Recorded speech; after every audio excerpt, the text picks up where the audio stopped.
Hi everyone, Dr. Jeff here with you today.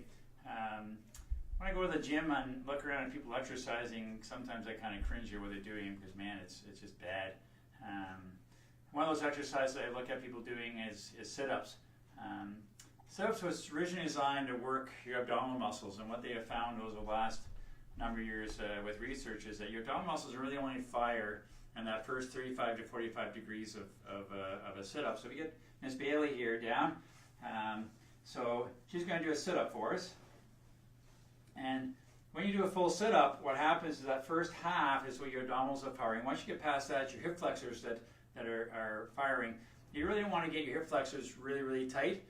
They attach to the front of your spine and they attach to your hips. And what happens if they get really, really tight, they pulls the spine forward. In fact, the Blue Jays years and years ago in the old AstroTurf lost a lot of games due to low back pain and injuries. So the trainer the next spring thought it'd be really wise to work the abdominals. So he put them in the gym and started to put them on the incline board and lock their feet in and did a whole bunch of sit-ups. When they found is they lost more games due to low back pain because they weren't really working the abdominals and the core, they were working the hip flexors, which caused anterior tension on their spine and caused more issues. So doing sit-ups is an important exercise. Actually, a better exercise you really want to work your abs is doing a plank or a Swiss ball plank. We'll talk about that later.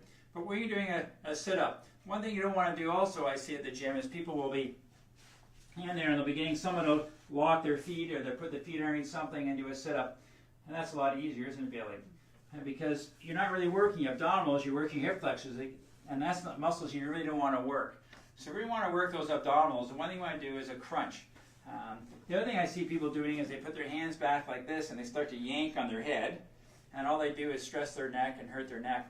So when you do a plank, you can cross your arms here, or one thing Bailey has is her hands just lightly at the side of their head, and they're going to lift themselves up. You're only going to go to 45 degrees, and you want to hold that to the count of 5, and then go back down. Catch your breath, and come back up, and again, hold that, count of 5, and go back down. If you really want to make this a little more difficult, you can always take a weight and put a weight in here. You can take 1 or 2 pound weights and put them here to add a little more weight to it. Always make sure you have your knees bent at 45 degrees. This puts your spine in a natural curved position, so we're not putting a lot of stress on your spine when you're doing a sit-up. But if you're really gung-ho on doing sit-ups and getting those abs of steel and that six-pack you want for the beach, go ahead and do some crunches. But a better exercise will be able to show you what a plank is here. To go up on a plank, you call it flat tabletop, so you want to have a flat top here. If you find that easy to do, you can put a ball underneath your elbows and do it on a bazoo or a gym ball to put more stress on to really work those abs. But if you really want to work your abs, sit-ups is not the way to do it. You can sit for me, Bailey. Sit-ups are really not the way to do it. It's more damage to your back. You're going to cause more back pain, especially if you're going to be locking your legs underneath something. That's certainly taboo.